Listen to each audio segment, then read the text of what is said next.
પુસ્તક કે પિંડરું હોય ત્યારે આપણે પુસ્તક અડતા નથી, એટલે અષ્ટાક્ષરનો ક્રમ થઈ શકે. પિંડરુમાં ધોળપદ, કીર્તન ને બધું થઈ શકે, સૂતકમાં ના થઈ શકે. તો ના, સૂતકમાં કાંઈ અડી ના શકાય કોઈ વસ્તુ, અને જપ પાઠનો ક્રમ બી બીજો કાંઈ ના થાય. એમને મનમાં અષ્ટાક્ષરનો ક્રમ તમે સૂતકમાં કરી શકો છો. એ સિવાય બીજા કોઈ, કેમ કે પુસ્તક જ અડાતી નથી, પછી બીજા પાઠ નો ક્રમ જ નથી રહેતો. તો લખવા માટે રેડી રહેજો. શ્રી હરિરાય ચરણે પુષ્ટિ માર્ગીય વૈષ્ણવોએ પ્રતિદિન ઓછામાં ઓછા કેટલા પાઠ કરવા જોઈએ એના વિશેની અમુક સૂચિ આપે કહેલી છે. 20 સ્તોત્ર ગ્રંથ છે કે જે દરેક વૈષ્ણવે નિત્ય કરવા જ જોઈએ. એ 20 માંથી 16 તો 16 ગ્રંથ યમનાષ્ટક થી લઈ અને સેવાફલ સુધી. મારા વાલા, કન્ટિન્યુટીમાં કરો તો મને નથી લાગતું કે 30 મિનિટ થી વધારે એમાં થાય. વ્યવસ્થિત સ્પીડ વાળા હોય ઉચ્ચારણ ને એવું તો 25 મિનિટમાં 16 ગ્રંથ આખા વ્યવસ્થિત તમે પાઠ કરી શકો. એ સિવાય સર્વોત્તમ સ્તોત્ર, એટલે ક્રમ આ રીતે રાખવો કે સૌ પ્રથમ સર્વોત્તમ સ્તોત્રના પાઠ, વલ્લભાષ્ટક. હા, ખ્યાલ છે, વલ્લભાષ્ટક થોડું અઘરું લાગે, પણ નિત્યમાં એકવાર કરતા જાઓ પછી ધીમે ધીમે ચડી જાય છે. સ્ફુરત કૃષ્ણ પ્રેમામૃત અને નામરત નાખીએ. આ 4 ગ્રંથ પેલા થઈ જાય પછી 16 ગ્રંથનો ક્રમ. એમ આ 20 ગ્રંથ તો કરવા જોઈએ. સર્વોત્તમ સ્તોત્ર, આચાર્ય ચરણનું નામ, વલ્લભાષ્ટક, આચાર્ય ચરણનું રૂપ, સ્વરૂપ વર્ણન, અને સ્ફુરત કૃષ્ણ પ્રેમામૃત એટલે કે સપ્ત શ્લોકી ગુણ વર્ણન, એટલે કે આચાર્ય ચરણના નામ, રૂપ અને ગુણ. હા, ધ્યાન અને મંગલાચરણના શ્લોકો તો પેલા આવી જ જાય. એ પછી ક્રમ કેવી રીતે કરવો, તો નામ, રૂપ અને ગુણ, પછી શ્રી ગુસાઈજીના 108 નામ, નામરત નાખીએ. આ 4 ગ્રંથ અને પ્લસ 16 ગ્રંથો યમનાષ્ટક થી લઈ સેવાફલ સુધી, એમ 20 પાઠ કરવા શ્રી હરિરાય ચરણ આપ સૂચવે છે કે આટલા દરેક વૈષ્ણવે કરવા જોઈએ. એનાથી વધારે જો શક્ય હોય તો ત્રિવિધ નામાવલી અને શ્રી પુરુષોત્તમ સહસ્ત્ર નામના પાઠ પણ કરવા જોઈએ. એથી પણ વધુ જો શક્ય હોય, અવકાશ હોય, તો શ્રી ભાગવતજીનો 1 અધ્યાય અને સુબોધનીજી પ્રમાણે 1 અધ્યાય પાઠ કરવો જોઈએ. હવે જેમને સંસ્કૃતના ઉચ્ચારણની સર્વથા પ્રતિકૂળતા જ હોય, સરખી રીતે ના થઈ શકતા હોય, તો એમણે મૂળ પુરુષ શ્રી વલ્લભાખ્યાન, યમુનાજીના 41 પદો અને જય જય શ્રી વલ્લભ પ્રભુ વિઠ્ઠલેશ સાથે જે કીર્તન છે એ કરવું.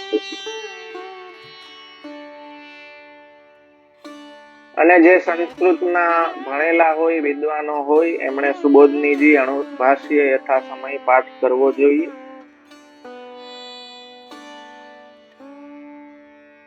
હવે જેમને બ્રહ્મસમન દીક્ષા લીધેલી છે એમણે પ્રતિદિન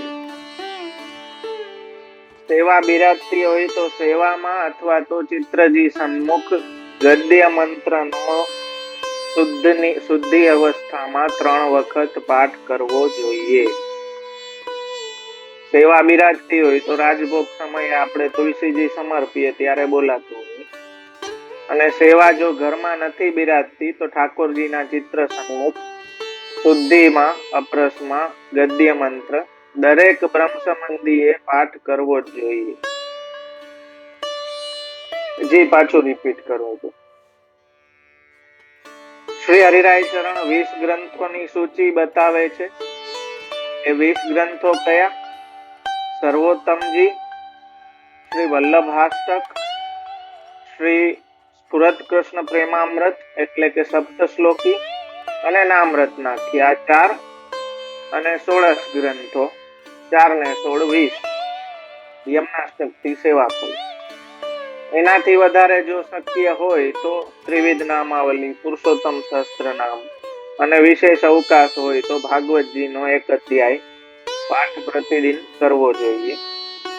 હવે જેમને સંસ્કૃતની ઉચ્ચારણની ઉપાધિ હોય, ના બોલી શકતા હોય તો મૂળ પુરુષ, વલ્લભાખ્યાન, યમુનાજીના 41 પદ એ કરી શકે. જેમણે બ્રહ્મ સંબંધ દીક્ષા લીધી હોય એમણે ગદ્ય મંત્રનો પાઠ જરૂરથી નિત્ય કરવો જોઈએ 3 વખત. વધુમાં વધુ 3 વખત, પણ મિનિમમ 1 વાર તો નિત્ય ગદ્ય મંત્રનો પાઠ કરવો જોઈએ. હવે આપણે જોવામાં આવે છે પાઠની, ખાસ કરીને જપ પાઠની બાબતમાં, કે સંપુટીનો ક્રમ, યમુનાજીના સંપુટી ને કોઈ કે સર્વોત્તમજીના સંપુટી કરીને કરો ને. તો મારા વાલા એક વાત સમજો કે પુષ્ટિ માર્ગમાં સંપુટી પાઠનો કોઈ ક્રમ છે નહીં. એવો કોઈ નિયમ આપણે ત્યાં નથી. ઘણા નિયમ લઈએ કે 35 કરશું, 45 કરશું, આટલા કરશું, એવા આટલા દિવસ સુધી એકટાણું કરીને આમ કરશું, અધિક માન, શ્રાવણ માન, ઘણા એ રીતનો નિયમ લેતા હોય છે. પણ મારા વાલા એક વાત સમજો કે એની પુષ્ટિ માર્ગ સાથે કોઈ સંબંધ નથી. હા, વધુમાં વધુ ભગવત નામ લેવાની ઈચ્છા સાથે તમે કોઈ સંખ્યા નક્કી કરી શકો છો, એમાં કોઈ વાંધો નથી. પણ એવું માનવાની જરૂરિયાત નથી કે વધારે પાઠ કરશો તો મહાપ્રભુજી ગુસાઈજીની વધારે કૃપા થશે કે જલ્દી કૃપા થશે. હંમેશા એ વાત મગજમાં રાખવી કે કૃપા થઈ છે એટલે પાઠ કરી શકો છો. પાઠ કરો છો એટલે કૃપા નથી, પણ કૃપા છે એટલે તમારા મોઢે પાઠ થઈ શકે છે. તો આચાર્ય ચરણ એવા કોઈ કે ભગવાન એવા કોઈ સંખ્યાથી બંધાયેલા નથી કે આટલી સંખ્યા કરશું તો જ થશે, કે એમાં કોઈ સકામતાનો ભાવ રાખીને આપણે સંપુટી પાઠ કરીએ તો લખી લેજો કે એને પુષ્ટિ માર્ગ સાથે કોઈ સંબંધ નથી. ભાવપૂર્વક, હૃદયના ભાવથી, ભક્તિ ભાવથી આપણે પાઠ કરીએ એ પુષ્ટિ છે. પણ એ પાઠને સાધન માનીને કે કોઈ ગણતરીના નિયમમાં બાંધીને આપણે વિચારીએ કે મારું આ સમસ્યા દૂર થઈ જશે, કે મારી પ્રોબ્લેમ સોલ્વ થઈ જશે, થઈ શકે છે. ભગવત નામમાં તો બધું સામર્થ્ય છે, પણ એ પુષ્ટિ ભાવ નથી. એ વાત સમજજો, પુષ્ટિનો એવો ભાવ નથી. આપણા માટે નામ કોઈ સાધન નથી, પણ સાક્ષાત ફલ છે. એટલે નામનો ઉપયોગ કરીને આપણે બીજું કઈ ફલ પ્રાપ્ત કરવા ઈચ્છતા હોય તો એ પુષ્ટિ માર્ગીય પ્રકાર સર્વથા નથી. એ વાતને ધ્યાનમાં રાખશો.